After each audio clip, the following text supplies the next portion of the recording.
What was the real tell that your life had changed? It was a good 6 weeks in hospital, and it took a good 2-3 weeks to find out what had actually happened to me. Obviously, from then on, I had to bed through a tube, and couldn't really talk, so I had to move my eyes to see what I wanted. I had to learn everything again. I remember when you told me as well that the doctors told you that you would never walk or talk again, didn't they? There's so much in my childhood where I thought I wish I could play that game. Yeah, interesting. All right, everybody at school played football and kickball off the wheels, but it's not safe, is it? That's it. You're basically in use. I remember the time actually I was going home from, I think it was a pub, and you was on the road now, and you was just, next minute you pinged the indicator on. I was howling my head off because you were just speeding down. You was half pissed, like racking it around the corner. Not one of my finest moments.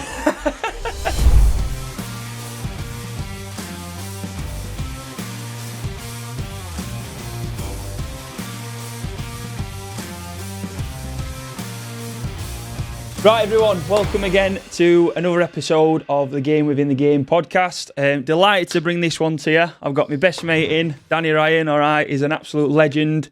Not so much a footballer, but one of the big things about Danny and what his story is just super inspirational, and he's been my best mate for absolutely years from what I remember at school. There's just so many good things about this lad, and I wanted to bring him on, share what he's about, and really put that out there, mate. So great to have you, of course. Yeah. So we'll jump straight in. Obviously, I want to talk to you about some things, obviously, what are a little bit more personal to you, okay? But first of all, just give people a little bit of an idea of sort of who you are, what you do for a job, what you like doing in your hobbies and stuff, because I know you're a big avid Wednesday fan, aren't you? You like going to the games. So, yeah, just give us a little bit of a background, mate, on you. I'm Dan. I work at University Sheffield. Yep. 5 days a week. And then on a weekend, go and watch every Wednesday and lose. Love it. Yeah, they're not winning too much at the minute, are they? So, but no, yeah, listen, like I say, I know obviously want to dive into sort of like things about your life and looking at obviously what, has brought you up, because I know you've gone through a lot of changes as well.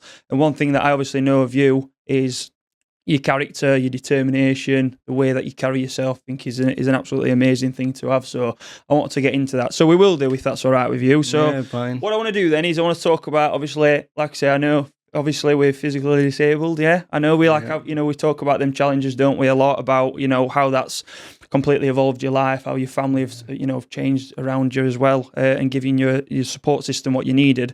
So I just want you to go back to obviously when you had your accident, and when that happened, all right? From that moment, what do you remember most about that? So what do you remember about when everything changed? Being a kid at 4-year-old, all I remember is starting school, and then next minute I'm in hospital and nobody knows why or how I'm going to get any better.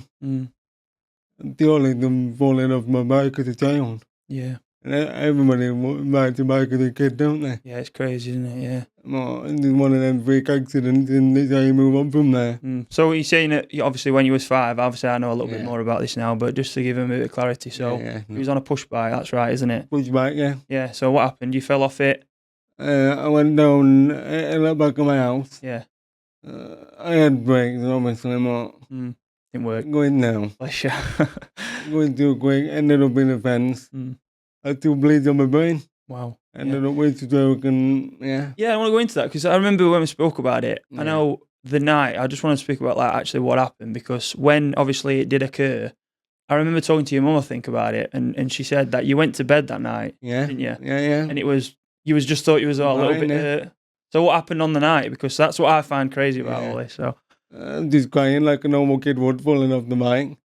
Went to bed that night, everything was fine. Mum went to work. And then me and Nana were looking after me that morning, getting me ready for school. I had to ring my mum in a panic, saying, look, he's blowing up everywhere. Yeah. You need to get back here now. And from then on, I don't really remember much. God, it's mad, isn't it? Because it was 6 weeks of being in hospital. And then my mum and dad were just worried, thinking, what the hell are we going to do here? Can't imagine what they went through, but... Yeah, of course, man. And yourself, though. Like you say, it's crazy, isn't it, to think about what you've had to deal with, especially in that situation. So, do you know exactly what it was, that occurred in your body to create that to happen?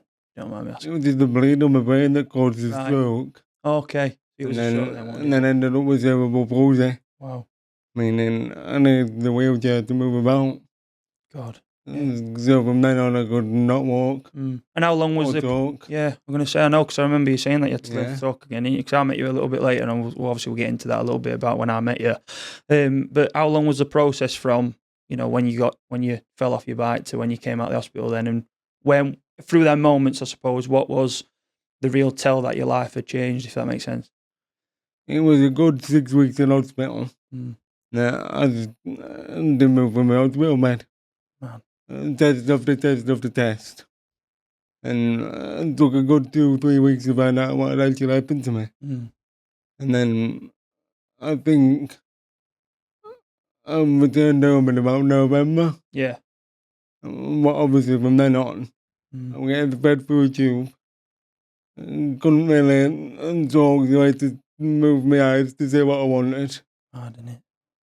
And I had to learn everything again. Yeah. I think that's the biggest one, isn't it, as well? Like, you'll have to learn everything. But I remember when you told me as well, like the doctors told you that you would never walk or talk again, didn't they? So, again, going back to that moment, I know obviously it's a lot different now, which I'm mate, so proud of you for, obviously. But what did that make you feel like at the time? I know you were still quite young anyway. I don't know if you can remember that moment, but like, did it really hit home then that, I was in a bit of a bad way here, do you know what I mean? I can't really remember much because as a child, you don't. Of course, yeah, I know. My parents have related back to me so many times. Yeah. And it's like, how do you move on from here? I do think it's better as a child because your body repairs quicker. Yeah.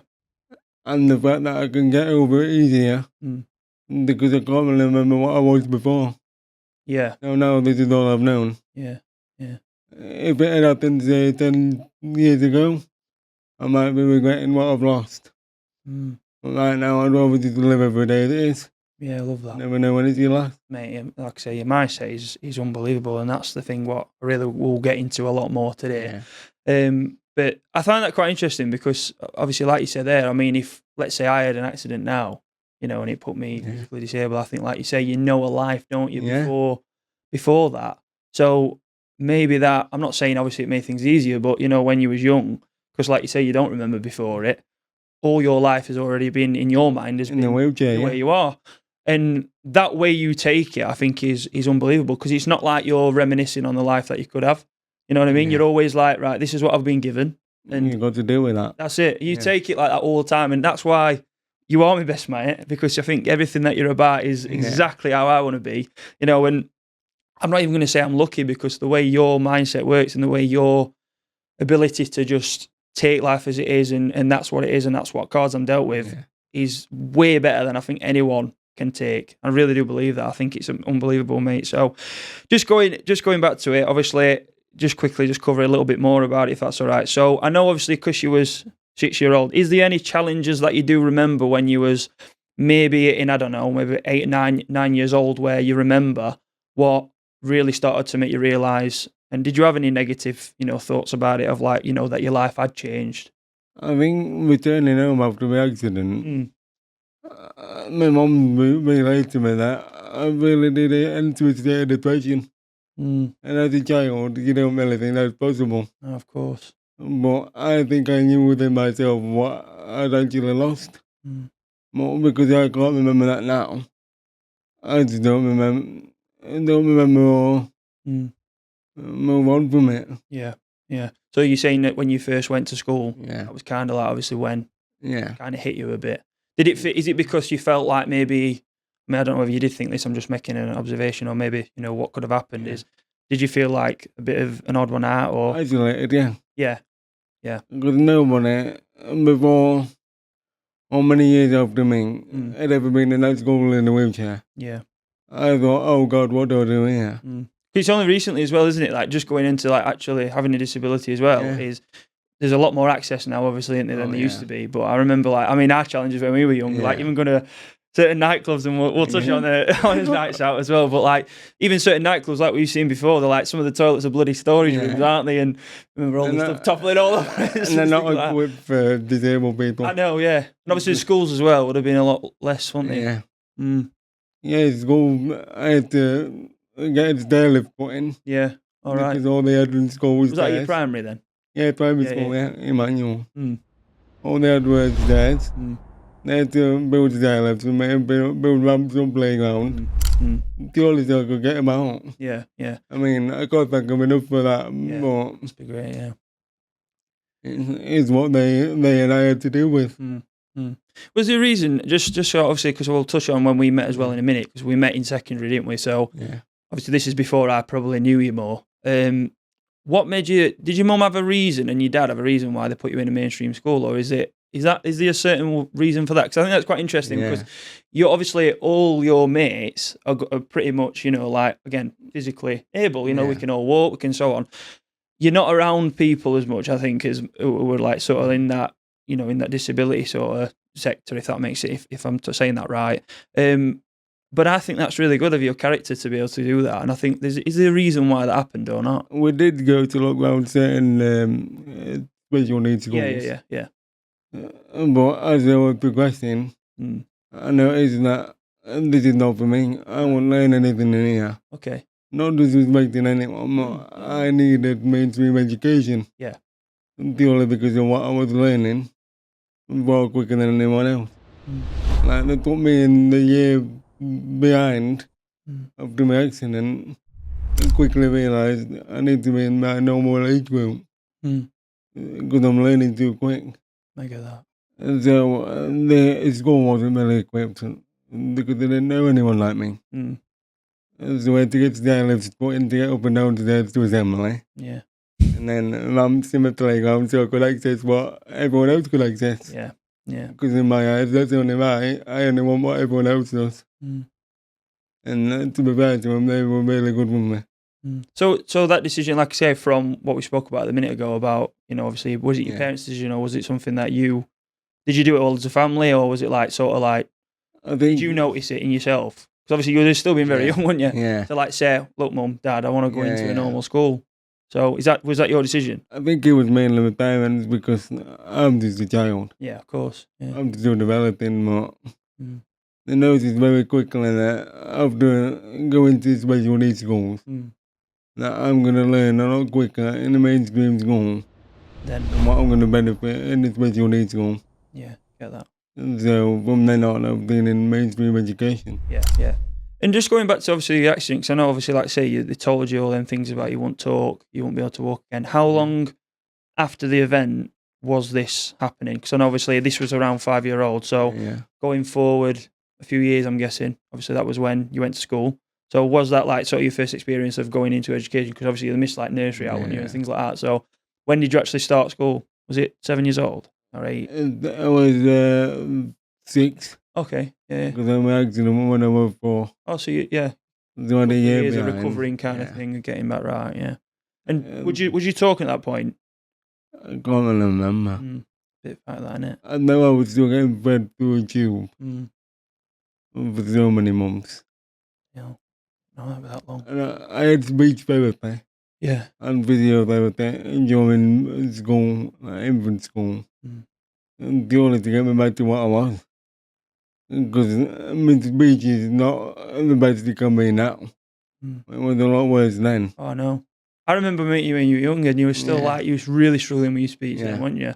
And like physically as well, there were some changes as well, which we'll go on to actually, funnily enough now, because going on to when I met you then. So obviously secondary school comes, so I meet you. How do we meet now? I think it was like PS5 days, wasn't it? PS4 days. PS4, I think he was remembering, like, I remember, what was it now? I think it was through your cousin, actually. I think it was Ryan Hannon, wasn't it? And I knew Ryan. And anyway, we went on the Xbox. It was in the bloody COD lobbies and all that.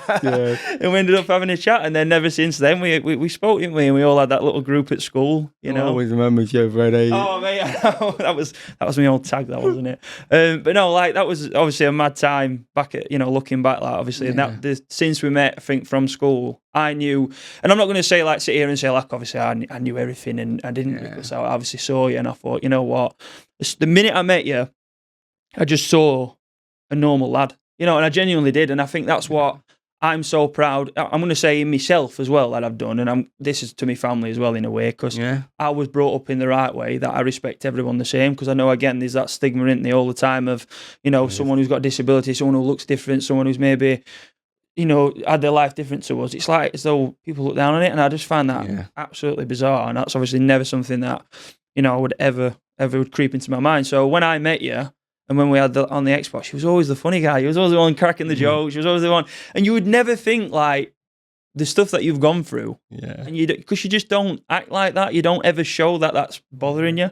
And I think that's so important for people to understand, is that you have gone through some of the worst things that a kid could have ever gone through. But yet your life looks, I think, this is just me generally being serious, I think your life is unbelievably good because of how you portray it. Yeah. Do you know what I mean? And I think that's something very inspiring, and something that I've looked at. And I always said to you, anyway, you're a big part of why I feel like I'm successful, because I look up to you. And I think that your storyline is unbelievable, mate. So obviously, I've gone on a tangent there because I'm bigging you up. But just going back to, obviously, when we met then. So obviously we met in, I think it was year 7, year 8, wasn't it? All right. So talk about a bit more about secondary school then. So obviously I know a little bit about this now, but talk about your friendship circle. And a big thing I think what's important to mention is that your mum worked at school, didn't she, for a long time, supporting you there. So I don't know if you want to touch on that and just... Shortly after I started in 2007, my mum got a job as a teaching assistant, which enabled me a lot more because I can go to her when I need to. Well, it also made me distance myself from her. Meaning, like, I don't need to go to her anymore. I can live my own life. I know she's there for comfort, but let me do this on my own, and I know you're there. Which she probably benefited from as well. Because for so many years we've been in each other's pocket. We needed to now build our own lives again. Quite interesting that, actually, isn't it then? I didn't know that happened. So you're saying that obviously you and your mum, did you experience any sort of, like, I don't know, separation as that mum and son figure, or was it more just a case of you were so drawn on your independence and you wanted that? I think we were both drawn on independence. As much as a mother wants to mother, yeah. And she had to kind of let me do my own thing in school. Which, whether it was hard for her or not, I don't know. But I appreciate what she did because it made me who I am now. Of course, yeah. I never have enough words to like what she's done. I'm going to speak about your family anyway, and this definitely, because I think they're, I know your mum and dad really well, and I think they're honestly unbelievable people. And like I said, they've devoted their life as well, haven't they, to supporting you, but also they live a life as well, which is very, very flourished, and they're always doing stuff. I think that your family unit and your brother Owen, obviously, you're all some brilliant people. Don't forget your dog as well, your little Jack. All right, but just the family unit is unbelievable, and that's something I really want to touch on from after we finished in the school era. So, is there anything then? And obviously, I know you touched on, obviously, when you was at primary school, you felt a little bit different. You felt a little bit like you was out of place a little bit. How quickly did that change? Did secondary school make you feel a little bit more at home? Because I know, obviously, probably at Emmanuel, again, you probably can't remember that far back. But, like, I know at secondary school anyway, and I'm not saying that we did this for you, but the circle we had was unbelievable, wasn't it? We had so many laughs, and I think, like, I actually buzzed off every dinner and break time. It was just so, every dinner or break time, there was something happened. And it was like, just going every day. Mate, didn't it? I mean, getting stuck in the lift, was really like throwing Jaffa cakes down the aisle. It's like, there's all sorts of daft stuff what we did, but like, would you say that, I suppose, in school then, did it make you feel a little bit more normalised? I don't know if that's a thing to say. Because the new Westfield School, we were the first year group to enter it. Oh yeah, you were, weren't you? Yeah. So that was built in a new building. So it was absolutely excellent for me. Yeah. New lifts, new classrooms, everything. I didn't even think that. So I could access a lot more than I used to be able to with minimal intervention. So the setup was obviously a lot better. Obviously, I remember when we met as well. A lot of the time I took you to your lessons, didn't you? Because obviously getting in the door was a bit of an issue and things like that. But yeah, I remember like having the fob. You could just go up and down the lift on either floor and getting down to the bottom as well. Because it wasn't just a case that you was restricted, was you? You could pretty much go anywhere. Yeah, I mean, fair play to the school, isn't it, for that? Because that's something There's a lot of trust. Yeah. Because you trust the 13-year-old lad, really. Yeah, no one. But no, yeah, I do think obviously the access to the school was way better, and like I say, I'm glad in a way, like for you, I know obviously we met at school, but like that you got that experience as well, because I think it definitely helps, doesn't it? I mean, like we said, when we talk about going out in town and things like that, and it is sometimes, I mean, I get like, I don't know if you feel it, but I get so frustrated, you know, like when you go in a club and then the other end of the nightclub's the toilet, innit? You remember that? And and it's like, absolutely that mode. You can't get anywhere. I know. Yeah, you get. Remember the time we were with the bouncers taking us through, and I'm getting things started on all the time. It's like, it's mad, but I know how annoying it was, and obviously we want to go on to that because I want to talk about, you know, after school as well, and obviously when we had his good times. All right, but obviously moving on, obviously forwards from. Obviously, we met at school, you know, and in them years, I just want to touch on something quite away from school, is you played power chair football as well. Yeah. So, obviously, this channel being a little bit more sport-related, I suppose, and being football coaching. Talk about that experience, obviously. So, I know you played for Nottinghamshire power chair football. That was right, wasn't it? I remember coming and watching a game as well.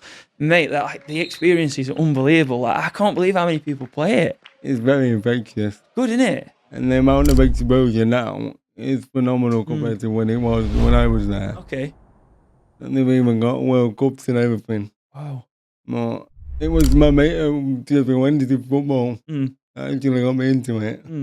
He just said, why don't you come and try this power chair football thing that I've started? And from then on, the next 4 or 5 years of my life was just there every Wednesday night training. And then once a month in a tournament. Unbelievable experience. Yeah, so good. And I love watching it as well. But like, and then just going on to that as well with you, did that give you a little bit more structure as well? Yeah. I'm guessing, yeah. Yeah, because you're so passionate as well, aren't you? And I think that's something to touch on because, like, you know, I know you said at the start you're a Wednesday fan, unfortunately. Goes to every game. Like, absolutely relentlessly goes to every game. You're talking Plymouths on a bloody Tuesday night, you're a nutter. Yeah. But like, you followed Wednesday, you're obviously very into your football, we know that. You know, I remember like our days when we were at school playing FIFA, Ultimate Team, all that business. But I think that competitive edge, it never goes, does it? And I think you're always going to have that. And I think that's what I love about you. And it's so relatable because I'm obviously the same with my pool and football and things like that. So obviously going back to your power chair stuff, that gave you a lot more, like say, structure and more competition to aim for, didn't it? And it's inclusive because there's so much in my childhood where I thought I wish I could play that game. Yeah. Interesting. All right, everybody at school played football and kickball off the wheels, but it's not the same, is it? God's sake. You're basically in use. I know what you like. And do you know what as well? I just want to say this bit for everyone watching, right? And the reason I laugh is because the thing what you can do as well, which I find so unique about you, is you never ever use what your life is as like, oh my God, this is bad. Yeah. Like you always say daft stuff like that. Oh, they're gonna hit my wheels, and blah blah blah. And when I remember the time actually I was going home from, I think it was a pub, and you was on the road now, and you just next minute you pinged the indicator on. I was howling my head off because you were just speeding down. You was half pissed, like racking it around the corner. Not one of my finest moments. It's like that's what's amazing, mate. Because you never ever like. I don't even have to watch what I say because it's like as though it's just so normal for you, and I think that's so good because you're not looking at what's happened to you as ever as a bad thing. Yeah. You just see it as an opportunity, and I think that is like the most unique thing I've ever seen out of someone who is disabled. I think because a lot of people, and I'm sure you've met these people who feel a little bit sorry for themselves, you know. Even normal people, mate, like, I don't want to say normal, but, you know, like functionally normal, as in we can walk and so on. They like look at their life and you just think, you know, there's nothing for you to be that down about. And I think in my head, I've got a best mate who would, you know, die for it to have a day in your shoes, you know what I mean? In a way, because, you know, they've got everything that you probably wanted at one point, and I'm sure you still sometimes go on to. And I want to go to that, and I want to get into a bit of a deep one with you, because I think this comment I always remember from you. All right, and I remember it from when we was a kid, and the reason I'm wanting to touch on this is what I've just said. I remember when, obviously, we was a few years into a relationship, and I remember exactly where it was. It was down at the bottom of the park on Morrison's in Halfway. Oh, yeah. Right? And we was walking along there, and it was probably the only time, I know you're not very serious with me, but the only time I remember you being dead serious with me. I don't even know if you remember this. All right. But I said to you, and we was only young and naive at the time, I said to you, I went, God, it must be dead cool, like, razzing about in your wheelchair all the time, you know, and just being able to get everywhere and not have to walk anywhere. And you turned around to me and you went, Ryan, I'd love to have a day in your shoes where I can just walk again. And I honestly, I went, you know, like when you go all fuzzy. I remember the time I was like, oh man, I went proper fuzzy then. I was like, I was a bit scared I said something wrong, but obviously knowing I know that doesn't hurt you like that. Yeah. But like that really put it in, and that's why I remember it. I mean, that we're talking, what, over 10 years ago now, innit? Because we've been mates. Probably about 15. Yeah, been mates about 14 years, 15 years, Yeah. haven't we? So that was like when like I say, I remember that being quite early days when we was a young kid, because I think we was out, just roaming around the parks. But that like proper stuck with me, that comment. I was like, Jesus Christ, like I've not even thought about this, And I don't know if you can go back to that moment, but at the time, did you have that feeling of like, because I know you said you felt a little bit out of place, obviously when you were at school and things like that, but obviously for me, I felt like a right idiot when I said it. But do you feel that now a little bit still, or are you quite over it, I suppose, And I think everyone has their days, don't they? Of course, mate, yeah. And no one sees what happens behind closed doors, but I'd say 99% of the time, I'm alright with it.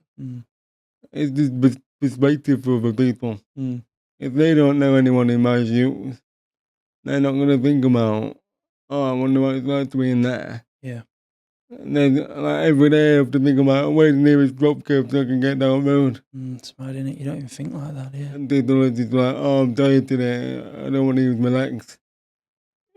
You're bound to use them words. But it's just hard to hear when people are moaning consistently. When somebody's always going to be worse off than you are. For sure. And I even think that you have that mindset though as well. Yeah. Because you look at yourself as like you're lucky, I think. And that's what I love about you. Because you're not like looking at yourself and going, I feel sorry for myself. No. And I don't think you ever wake up feeling like that. And that's why I think 99 is probably an understatement. I think it's like 99.9. Yeah. Because you're never like that. I've never heard you say a comment where you're like, oh, I'm just not up for it today. No, I don't want to do this because I'm that. It's never been said.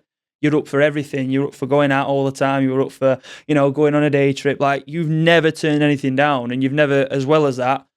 And I think this is important for me this might get me bloody emotional. I don't know to come at one point, but like, when I went through my trouble, I remember you being me absolute saint. And do you know what? At one point, I stopped denying. I said to your mate, I said, I feel stupid because like what you've gone through compared to me, I thought was nothing.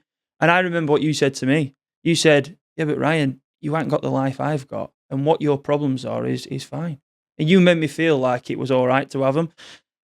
And that, again, it just really epitomised like what I had in a mate in you, because I think like you would never have put it onto yourself. You'd never look at me and go, oh, they're not important. Them problems aren't important. Like everything that you do is because you think that the life you've got is the best life. And I agree with it. I genuinely look at that and I think, and I'm so lucky to have someone who does that from a perspective of what other people could see as, oh, maybe that's not the best life to have. You make that feel like it is.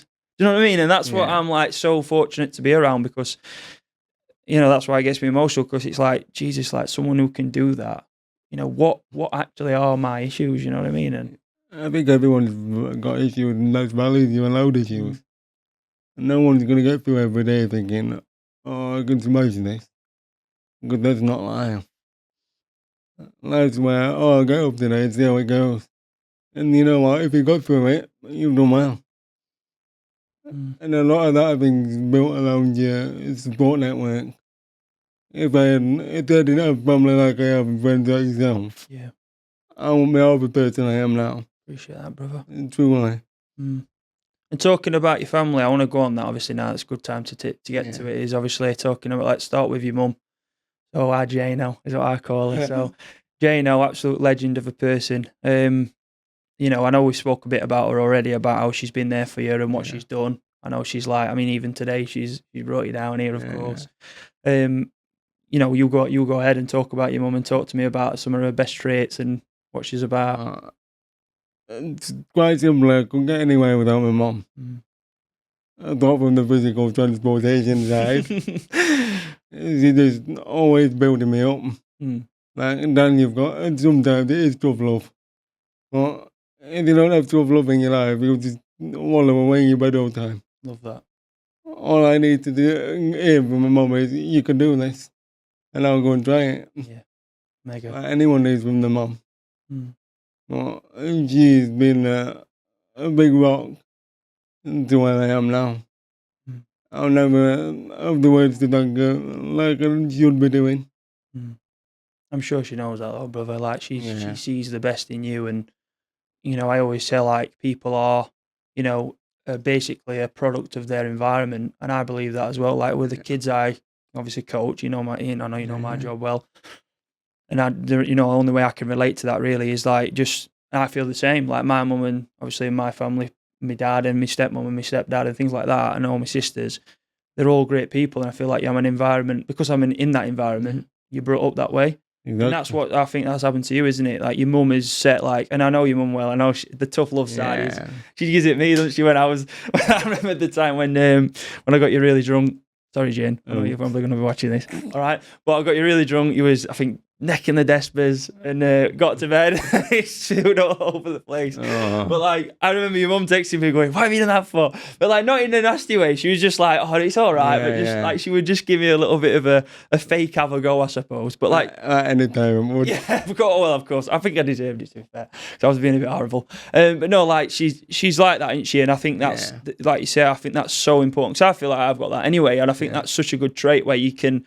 She's got boundaries for you, but also she supports you in pretty much everything, you know. And I think the love that she gives is completely unconditional, isn't it? It's just constant. It's every day, you know. Like I say, and I think it's important to touch on, even though I know this is not your fault at all, but like. Your mum and your dad, let's bring Dave into this, your dad, they have literally, like, say, devoted their life, haven't they? Do you ever think, like, I don't know, like, I don't want to, make you feel like this, but do you ever feel a little bit... I wonder what their life could have been like. Yeah, and maybe a little bit selfish, because I know that's something, I don't want to say that's what you should feel like, of course it's not, because you can't help that, and it's not your fault, but from your perspective, I'm sure as you're getting older, because you're a really mature lad, you're clever, you understand emotion, do you look and you feel a little bit guilty sometimes?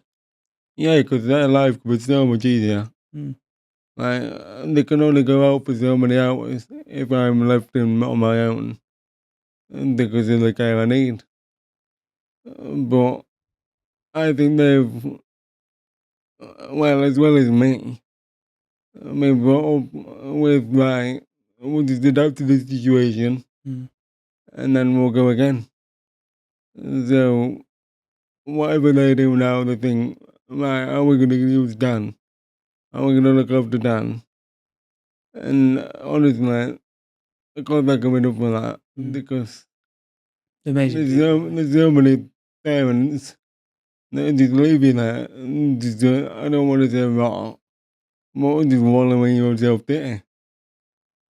And they've built me up, and so I want to get them the best life they can have. Yeah. Because they deserve that more than anyone.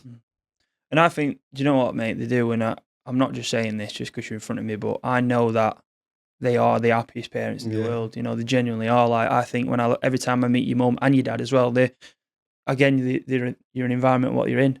You never seem to show off a bad day to me. I always look at you, and every time I speak to you, you're always happy. You're always got time for me. And it's the same with your mum and dad. Like, every time I've seen them, they're buzzing. They always have a conversation with me. They come and greet me. Your brother's the same. You know, you're always very open people. And I think it just shows how much it's not affected them. Yeah. I think. So I just wanted to know that I'm sure you're definitely not a burden on them. All right. As much as you may think that, and sometimes it might creep in. I don't know if it does, but I'm sure it has. You're certainly not. And I'm sure if your mum and dad could have had it any other way, they wouldn't. Yeah. Do you know what I mean? Yeah. And I think that's very important to remember. I think everything works out as it's supposed to. Absolutely. Funny you say that, actually. And it turns you into the person you're meant to be. Because I don't know if I'd never had this accident, I could have been a total different person with a different attitude. And that's why I've got this attitude, because I think now, I've been on the other side of it. I nearly died. Why would I not live every day like I should be doing? You want to smash every day, don't you?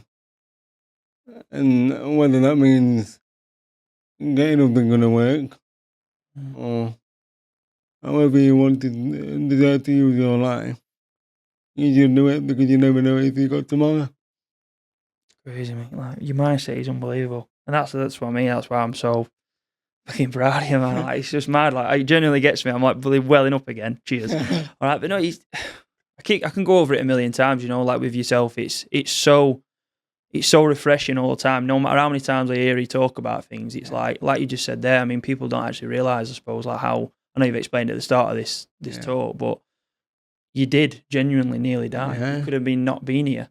Again, you could have been a different person. Quite easily. I actually say to you, and I'm not saying this because I want this to be the case, but I love the fact that you are who you are, because I think like the person that I know, and like I said, maybe you are right, maybe your journey, and I think it does make a difference, because it does. Like, your journey is what's made you this absolute mentality beast, because you've gone through all these experiences, you've got what you've got day to day, and I think you had two choices. You either took it well or you didn't. Yeah.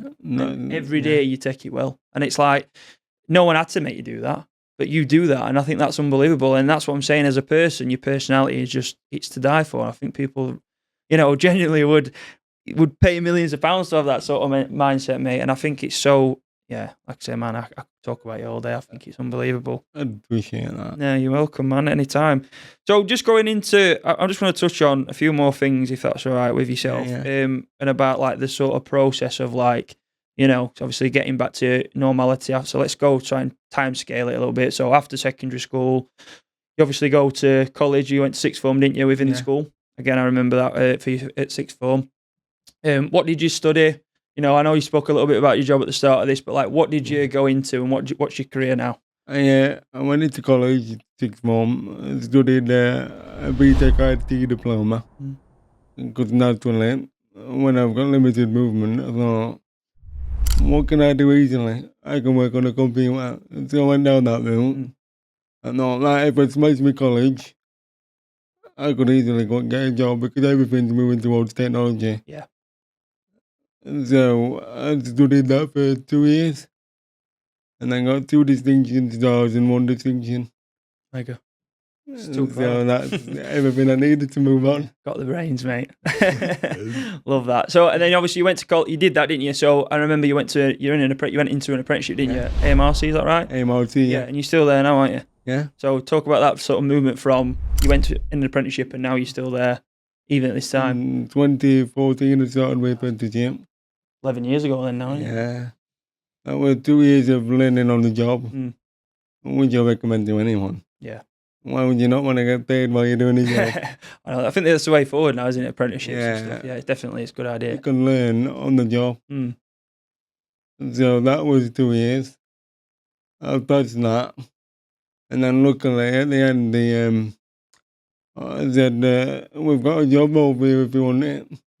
And the rest of the history from then on. Mega. I'm now administrator within the University of Sheffield at AMRC.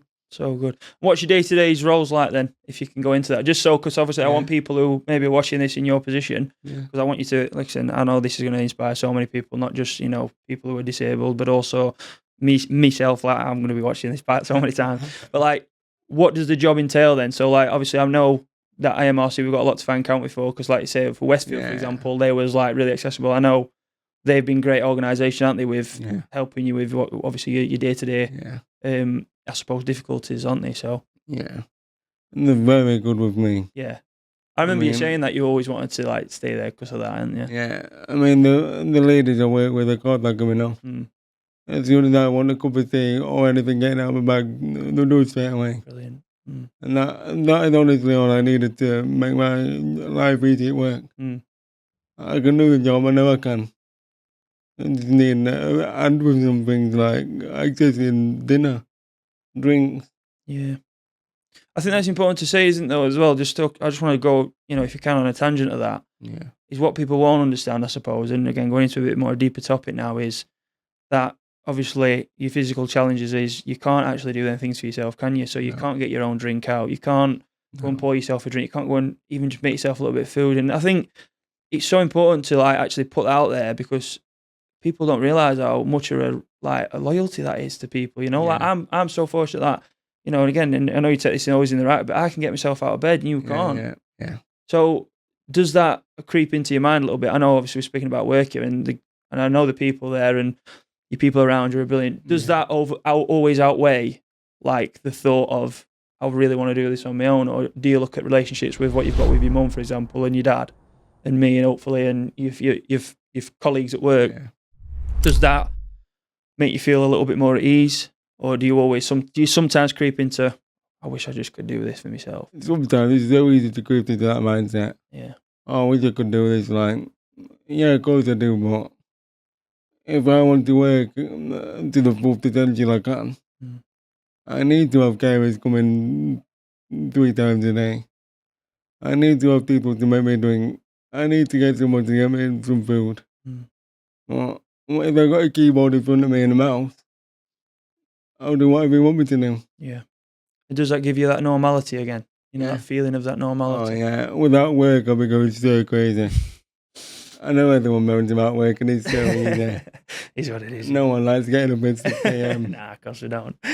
But that's structure in my life. Yeah. I'm working for what I want to pay for, and then I'm so grateful for that. Yeah. And you've always had that ambition, haven't you? And that's the thing I always remember is you've always been very ambitious no matter, I mean, as I say, I met you pretty late, you know, not later, but later on in your, obviously, I know you had your accident at 4 or 5 and I met you probably 12, didn't I? So good 7 years on.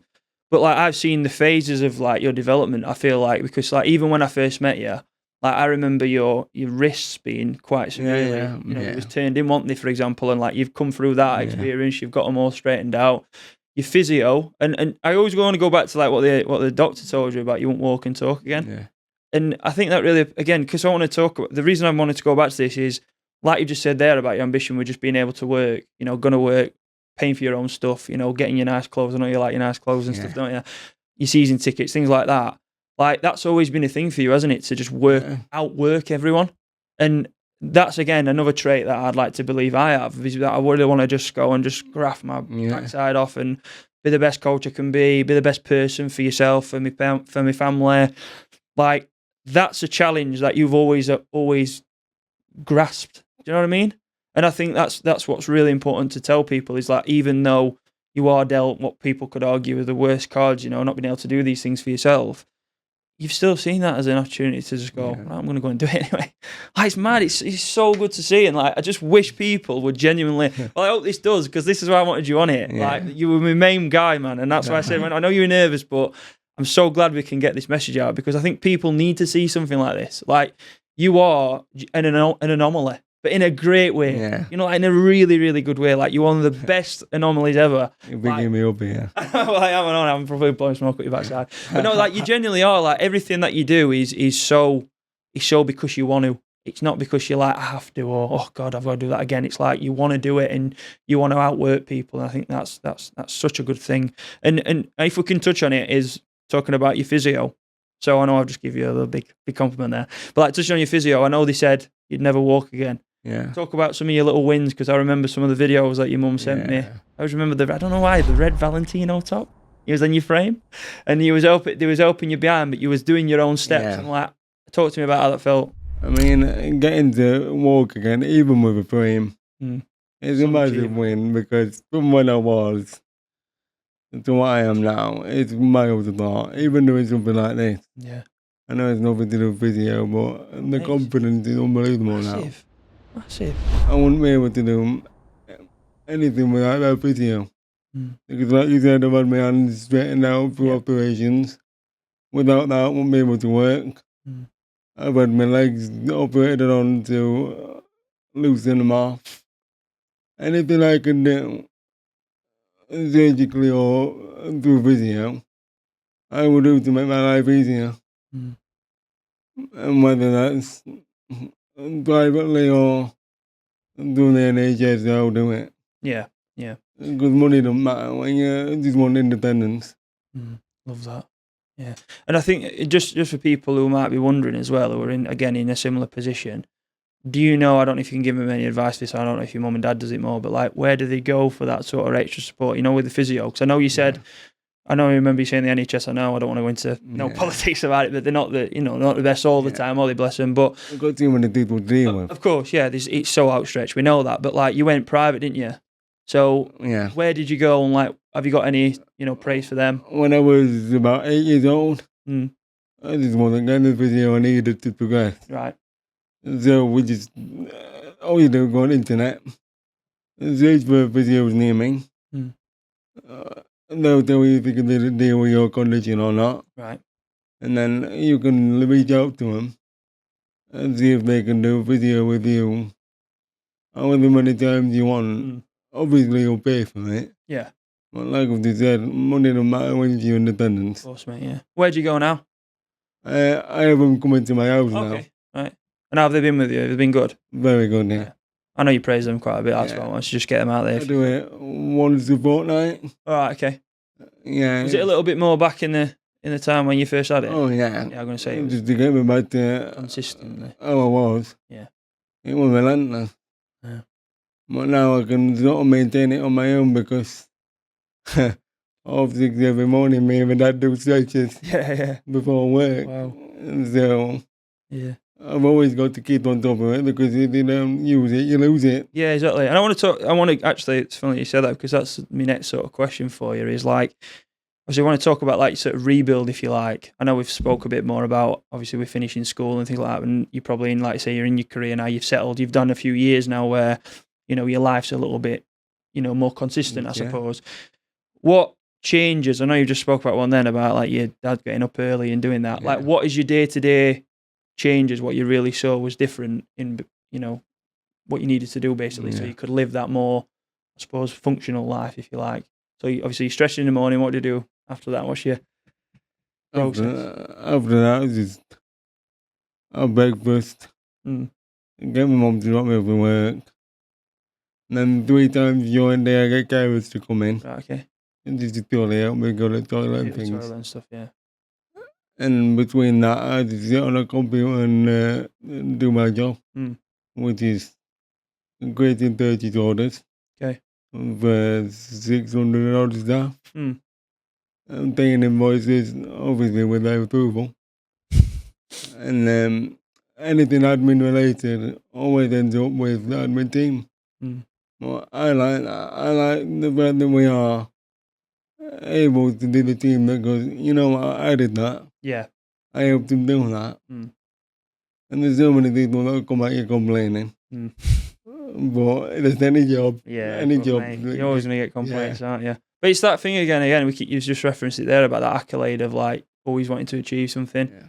How important is that for you? Like just so people can really get a grasp of like you even more. I think that's one of the most important things for you. And it is me. You know, I always want to achieve things as much as possible. I think that I'm always looking for something else, which sometimes can be a bad thing. But at the same time, I think you've always got to have a bit of a target, haven't you? Like, why do you do that? Why do you not just settle for things? It's so easy to just sit in life and coast. We're all guilty of that. Like we sit in front of the telly and do that, but when you're at work, I think you're paid to do that job. Why would you then not do it to the best of your ability? Yeah, very true. Because you'll get so much more thought of within the business and more opportunities open for you. And you never know, one day I might be leading the company. Mate, I know you will. I think, do you know what, like, I wouldn't even put it past you. That's the thing, like, I genuinely wouldn't put anything past you, and that's what I think is crazy. But no, honestly, mate, I think your storyline has been, okay, I know I don't want to go into it again about bigging yokes over here for an hour again, but like, just it's so inspirational just to hear like just your daily challenges, what people now hopefully will have a bit of an idea of, because like I say, people like you say will look at you and they do have a quick judgment, don't they? And I think that's something that I've spoke about with you and just trying to give you a little bit out, because I know back, I suppose when I first met you in secondary school, I know things could hurt you a little bit more, but like, I think having a good circle, having good people around you, you know, and me being able to hopefully as well give you that support, I think has really shown you that there is good people in the world, isn't there? And I think that's important for me. That's massive, yeah. Yeah, and I understand that as well, because I think so many people, we can demonise everything, can't we? And go, you know, like you've probably had your comments and, you know, we've had it, haven't we, before when we were out and there's youth like, you know, looking and we're not really over-observant. And we're just like, well, it's a minority, isn't it, of people? And you always see the good in a lot of people. And I think that's, what do you, because I think that's made me healthier. You know, like that, like living like that instead of going, oh God, look at them, like, and you make the, you know what I mean, don't you? Everyone makes remarks, but at the same time, you don't look at people and you think, God, like people are awful. And you know, them people, they can get like that, can't you? And I suppose the world's a bit like that at the minute, isn't it? You go on the news, everything's bloody negative, but like you're away from that. And like, why? Talk to me about that, because I think why is it important for you? Why do you think that's an important trait? I obviously know people are always going to have opinions. That's life. But the moment you let that get to you is the moment you start declining. if you worry about what someone's going to say to you, you'll never get better.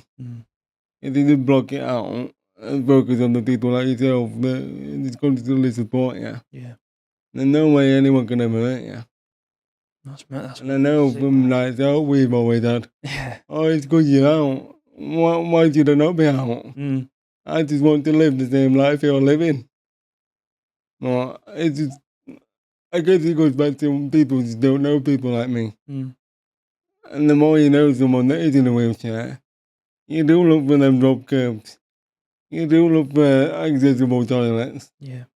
It's just about exposure. And that's the thing, you've completely changed my perception ever since I met you, really, on people, who have got them challenges, because it really makes you appreciate it. And as I say, I know even years later when I come to you with my problems and you were still open arms, again, that epitomises you, but just going back to yourself is you do look for that a lot more, and you really start to, I feel, respect people who are, I don't want to say a minority is a bad thing, but they are, and not everyone's like that, obviously. Like, say you have your normal walking person and people look at that and think, oh, well, that's just normal. But actually, like, you've got so many great things about you, and like, you're better than them people. I say that all the time, like, you genuinely are. And just because we're a bit short of time, bro, I want to talk about the clubbing. So we're going to go into that a little bit, because I think that's so important for people as well to hear, for like going out. I mean, obviously it actually leads on well, because obviously now we're a working lad. We was at college, at college, and me and you experienced nights out for the first time. So, I mean, how funny were they? Some of the best. There's one night I remember where it's not been hilarious. I always remember, I don't know why, but like, always it seems to be that I'm like going, right, now I'm going to behave myself. And then I go out with you and I end up absolutely rat house. Me and you, I always remember sitting on a pavement end at night, like waiting for a taxi. In the morning. And it's always a late one, isn't it? We're always there till bloody end. It wasn't. All right, we'll go home in an hour. Yeah, 4 hours past, all right. Yeah, we've just had some shots, love. It won't be long. No, it was so funny. I always remember them times. And I mean, again, it just goes to you, and I just want to touch on this before we go into some more little details about the clubbing, but like, you wanted to do that, didn't you? I remember it wasn't really me who asked you. I think you was in, and I remember your first one, you was actually quite nervous. About 21, yeah. Yeah, because I took you out for the first time, and I always remember the first one we went to Soho, didn't we? Can you remember that? And we got that photo, haven't we? Where oh mate, I'm like babyface, so do you. It was like ID'd at the front and everything. I don't get ID'd anymore. I don't anymore. Comes round over there with Challenge 25. Go on, take. He's like, all that. But no, like, I remember the first night out, and like, I mean, obviously, if you want to tell the people, like, how did that feel for you? Like, what was that? What was that like? I remember what it was like. We got a bit drunk. I don't want to use the word magical, but people take it for granted that, oh yeah, we'll go out and get pissed. Of course, mate, yeah. It was magical, yeah. Like this world that I've never seen before. And then obviously getting buzzed of alcohol anyway. But everybody was just so welcoming. And there were not one person where I bumped into and I had a problem.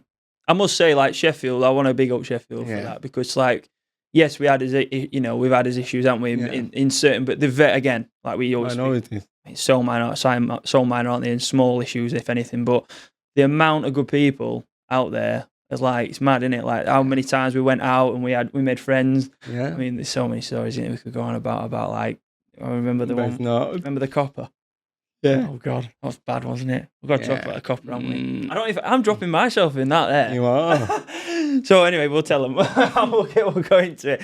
So we ended up meeting it was a policewoman, wasn't it? And she ended up, basically, we was just talking, weren't we? She was like, and I said, no, you're not a policeman, are you? She goes and grabs me by the back, and she puts my arms in fake cuffs and pushes me straight down. I know, he was absolutely howling your head off every time. And every time there's a disturbance as well in a club, like if there was fighting, you're there, just everyone else is like, you're just howling your head off. I've got the worst poker face. Oh, mate. I always remember the Viper Rooms one. The Viper Rooms one where you stood on the floor, she's ice skating on her heels, and you're just crying with laughter. And I'm like, oh my God. I'd never be a good creator, would I? But he's just so funny. Like, every time we went out, it always seemed to Something seemed to happen. Yeah. Didn't it? Remember the one where I was in the disabled toilet and the bloody briefcase All fell? mine always been like that. Just something all the time. It was always something. Just attracted it. I know. I think that was just the case. I was always like, what's going to follow me now? Going around like that. But no. Listen, like I say, it's obviously great to hear your story, mate. And I think that's, it just really shows to people. And I keep going back to it. But like, about how inspirational you are, how much desire you've got to want to do better for yourself. You've never ever sat on this as an issue, and I think that is what I want people to really see. And that's why I wanted you to come on here, because I think as my best mate, you've been here from day one, you're my longest standing pal, you have just got a bit of an aura about you, which is like, you wouldn't even know what you've gone through. You just wouldn't, because if you didn't know you like I know you, now people are going to know you more, and I'm so glad about that, and I hope you are, is people wouldn't see them daily challenges, they wouldn't see that, ability to come over it, and what you have to do to even be able to do that, because it's so easy, like I said, for people to just do a passing judgment, not even think about what they're going to think, and they don't know anything. But now, opening up to depths of even just, like say you can't even get your own food, but like you embrace everything. It's mega. It's like, it's class, and it's something I'm so proud of a mate of having. So thank you for obviously all your stuff for me. But I just want to go into some last questions. You can answer these as quick as you can. Yeah. I'm not going to say anything to these. Yeah. You're going to say it all. Okay, so this one's about your inspiration. I want you to answer it as honest as you can. Just say what comes off the tongue. So if you could speak to yourself right before your accident, what would you say? If you can answer that. Don't be fearful. I spent so much of my life being fearful. Oh, what if they don't like me? What if this? What if that? Now I'm just like, so what? I've got what I need in my life to fulfill any dreams I could have had. It's class, mate, that, honestly. So you think the accident, as I say, like we're going back to it and looking at that, you would tell yourself to not live in that fear, and that's kind of what you don't do now then? Yeah, because I don't know what I'd have turned out like. I could have been the biggest idiot ever. You are the worst personality. You are a bit. Joking.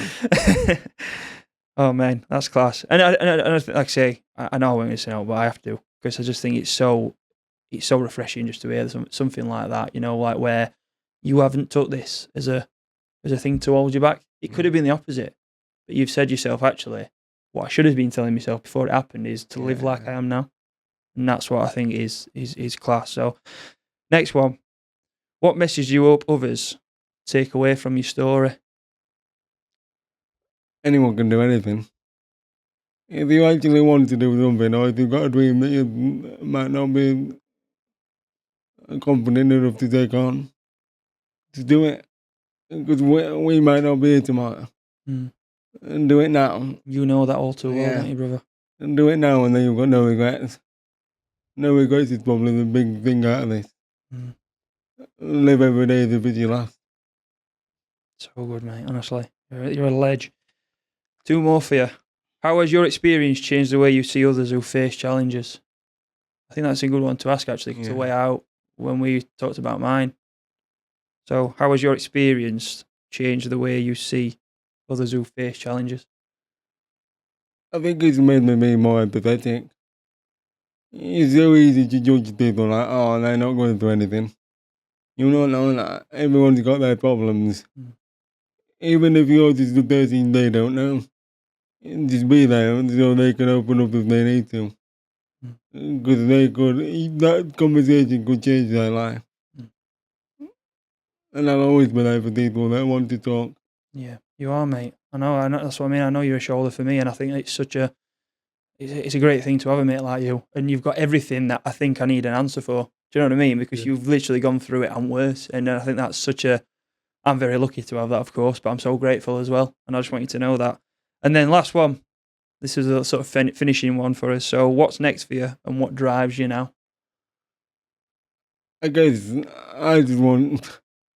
so much of my life's been just steady. And all upset.